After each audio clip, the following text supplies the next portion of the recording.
Hier ist unsere Geschichte. Subscribe zu diesem Channel, drück auf den Daumen ab und vergiss nicht nachzuschreiben in den Kommentaren, von wo du diese Geschichte anhörst. Dort merkt sicher, dass viele Mennoniten mit unserer Geschichte bekannt waren.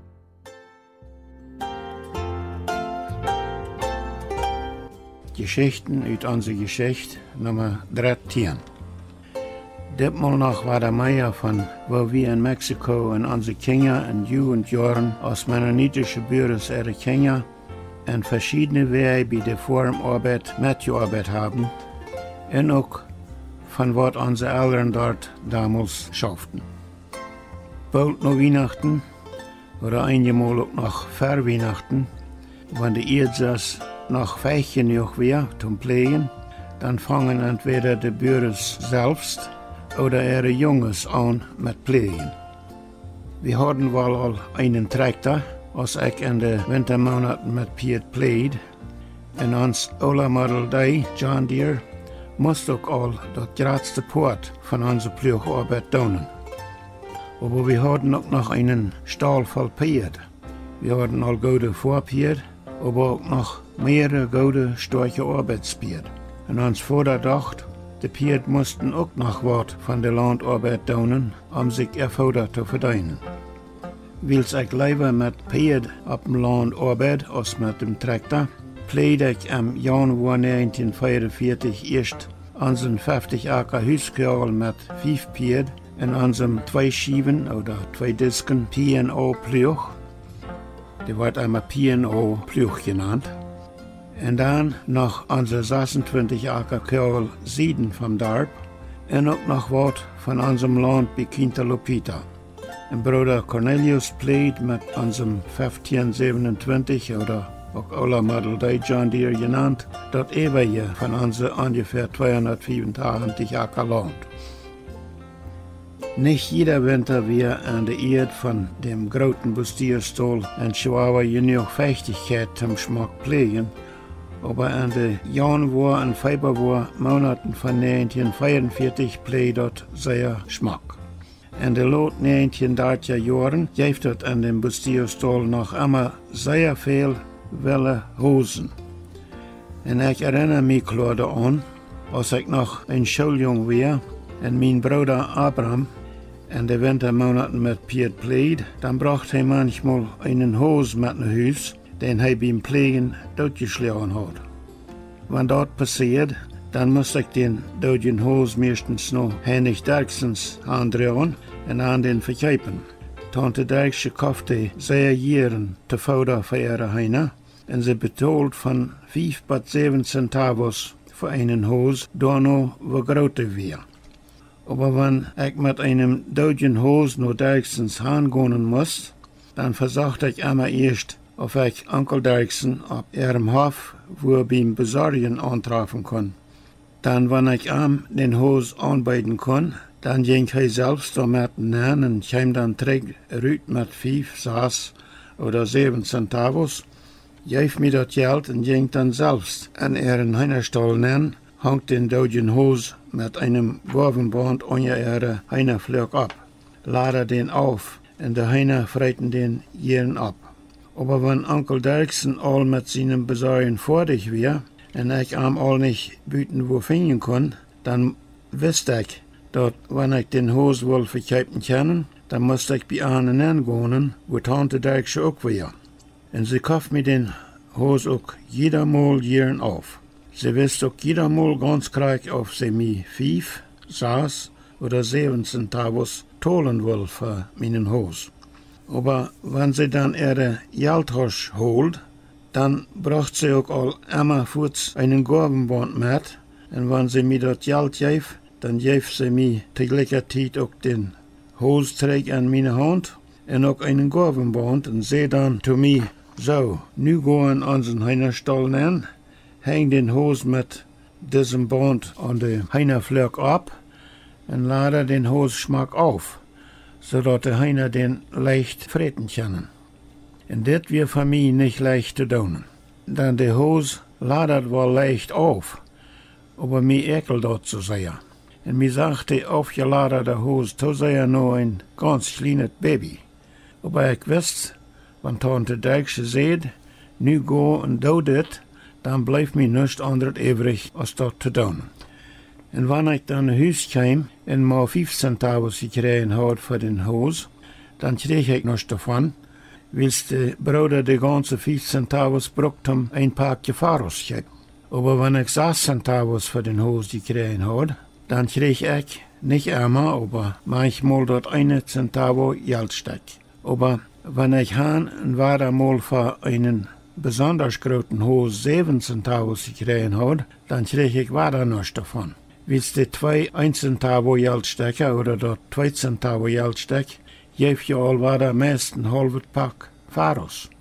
Daarbij wünschte ich mir immer, dass ich nicht 5 centavos und auch nicht 7 centavos für einen Haus kriegen würde, aber kriegt 6 centavos.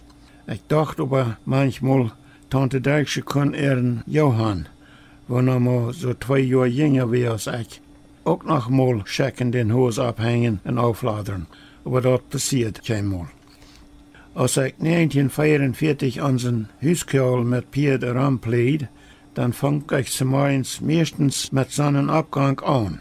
Auch wenn dort de Nacht einmal mehrere Grad gefroren hat. Und dann käme ich dort beim ersten Mal ranfahren, an einen Träg lang den meist 2 Kilometer langen Huskjol, einmal noch ziemlich kalt war, sodass mich beim ab dem Pluch stillsetzen anfängt zu frieren. Aber mein 5 Pied gespannt ging so schmack, und der P&O Pluch schauft auch so schmack, und die noch feuchte Erde. Ich hatte boven nichts zu tun. Büter ab der Enge beim Anwängen den Pluch uten anducken. Und wenn ich angewangen had, dann hörte ich die Linien ab einen Schwengel war da so ein bisschen stief ab, und jink war da hänger den Pluch und warmt mich ab. Lot am Ferienhofs wie einen Tag sehr starker Wind gewesen. Und ab den Obersch Huskjol, wo der Hover an diesem Tag noch am Halm gestanden hat, da lag ziemlich viel uitgeschädter Hover. Und dort hatten auch die kanadische Jans gemacht, von wo zu jeder Winter sehr viel nach dem Bustierstuhl in Chihuahua heimkamen. Manchmal sollten dort zum Morgens und auch jeden Abend große Herden Jans ganz dicht bei, wo ich pleid. Und die merken sich auch nicht darüber, wenn ich durch einen Träg vorbei fuhr mit meinem Pluch. Büter, wenn ich kleine Steine magte, Herd mang schmeit, dann flogen die ein ganz klein Beet wieder, sahen sich weiter und freuten da wieder. Auch kranke Herden, wo noch all sehr tidig am Bustierstuhl angekommen wären, und all viel Korn oder Maisohren nicht mal an de Stieder abgepült und portlich ladig gefreten haben, aber auch viele Ohren aufgebrochen und sehr zunichtgebracht und zwischen de Regen liegen gelassen haben, nach eher de Bürers ihre Kornohren rütgebrochen und Hüs geführt haben, die wären noch einmal da. Die kamen da im Januar auch noch jeder Tag einmal ab die aufgeriemte Maisfläche und freuten sich voll von ihre am Hofs portlich uitgefretene und dann liegen gelatene Ohren. Ich sehe meinem Bruder Cornelius dort all einmal weiter, wo mag diese große Herden Jans ab unseren Obersch Huskjol wären. Und dann, als ich am jeder Tag noch mehr von dieser Marke Jansherden vertalt und auch von kleineren Herden Krantje, wo noch immer bloß atelje Huskjols wieder auf Hand kämen, dann kann er dort mit einmal nicht mehr uitholen, dort wir keine Flint hatten zum Jähren. Er ging und liet sich einen Tag eine Schrotflint wie den Obersch, kauft atelje volle Patronen und ging aus ein ganzen Chor anerfahrener Jung am Jähren allein ab der Jagd. Aber das scheint so, die Jans wussten dort, dass er ein Jäger war oder wenigstens einer sein will, wenn er sich an einen anzuschlecken versucht. Die flogen immer in Bett wieder, ehe er dicht bei genug kommen kann, zum der Mann scheiten. Aber schließlich hat er sich mehrere Kerls wieder sieden, von wo ich pleid, an ein Härtje Krantje anschlecken gekonnt. Als hij dacht dat hij dichtbij genoeg bij deze langbeinige grote Ferien gekommen war, dann schaut hij einen Schuss der Mank. En werkelijk hat dat geglückt. Hat ein paar von dieser langhalsigen Vögel getroffen. Eine Krantje bleibt krank liegen, aber eine kann wel nicht mehr fliegen, aber die kann noch sehr ranen. En Bruder Knalsrand den angeschotenen langhalsigen Vögel heran en will am riepen. Aber als hij dicht bijkwam, dann dreht hij en kwam te dik. Hij recht sich so hoch ab als hij kann, schlug mit einer Flecht en zielt mit seinem Schnobel, zoals dat zag, direkt naar seine Augen aan, zodat noch mest Angst wordt. Aber dann holt hij doch uit en heeft dem groten Vogel eind über seinen langen Hals mit der Schrotflint en kon dann endlich doodmerken. Als hij dann mit seinen 2 Krantje bij thuis gekommen weer, dann plokken meine Schwestern diese grote Vogel eerst die vaderen uit, wo für Kopfkasses zu brocken wären, en dann breden sie die, gerade so als sie heine Hons oder Enten breden, wenn sie die zum Schlachten reiten mögen, en mögen dann zum ersten Mal Krantje rein für einem Wildbroden, wo einer von ihren Brüdern auf seine erste Jagd geschoten hat. En die Familie hat aus ihrer Ovenkostmahlzeit einen scheinen Wildbroden. Die meisten von uns dachten aber, dass ein Kühnen, Enten oder Hühnerbroden doch noch einen Krantjebroden übertraf. In den kaltsten Wintermonaten, Dezember und Januar, schlachten bei uns am Dorf alle Bürgers ihre Schweine. Und dabei halten sie sich gegenseitig uit. Meistens wären dort 3 oder 4 Paar Lied, wo an einem Tag für einen Nober 2 oder 3 Schweine schlachten, einmal noch mehr, und an einem anderen Tag für den nächsten, so lang, bis sie sich dabei alle gegenseitig geholfen haben. Und wenn die Eltern wem helfen beim Schweinschlachten, dann können ihre Schulkinder da auch zum Mittag und meistens auch noch zur Abendkost ankommen. Und ich beobachte dort als junger Jung, dass die Bauern, die wohnen Schwein geschlacht worden, die hat meistens wenigstens eine große Buddel Schnaps gekauft für den Tag. Und die Männer betrunken sich wohl nicht daran, aber einige trunken doch so viel davon, dass sie so ein Bett schaftig wurden. Und wenn die erst so schaftig wurden, dann habe ich dort einige Mal gehört, dass, wenn das bei dem Wurstfleischkneten kam, dann reden sie einige Mal davon, dass, wenn ihre Vorväter in Russland Schwein geschlacht hatten, und einige Männer dabei ein Bett zu viel getrunken hatten, dann hatten die am Utefängen, auf das Wurstfleisch all sehr genug geknetet worden wäre, ein bisschen davon an den Bein angeschmeten. Und wenn dort noch so viel anbackt, dass das am Bein hängen bleibt, dann wird das Wurstfleisch noch nicht sehr genug geknetet worden. Und einige Wurstfleischkneter deuten dann auch noch mal so, als wenn sie dort vielleicht auch diesen Weich utfängen sollen, ob sie auch lang genug geknetet haben. Aber ich glaube nicht, dass von unseren Vaters und unserer Zeit dort noch mal wirklich wer so getan hat, wenn sie auch so reden, als wenn sie dort vielleicht auch mal diesen Weich versägen sollen. Von dem zu viel Trinken in Russland und wo ich dort bei unseren Vorfahren vielleicht ab Städten bei einem zu viel Trinken gekommen ist, davon reden wir vielleicht Lothar auch noch mal mehr. Wenn immer bei uns 2 oder 3 Schweine geschlacht worden sollen, dann schlacht der Vater mit der großen Junges Taub gewöhnlich all am Ferientag jeden Abend ein junges Rind. Und wenn am Schweinschlagstag dort mehrere Schweinfleisch regelmäßig und fein geschnitten wird, zum Wurstmerken, dann wird noch meist so viel Rindfleisch fein geschnitten und auch der Mank geknetet. Diesen Weich wären die Wurst nicht ganz so schmutzig und regten 2-mal so lang. Und dort wäre wichtig bei uns.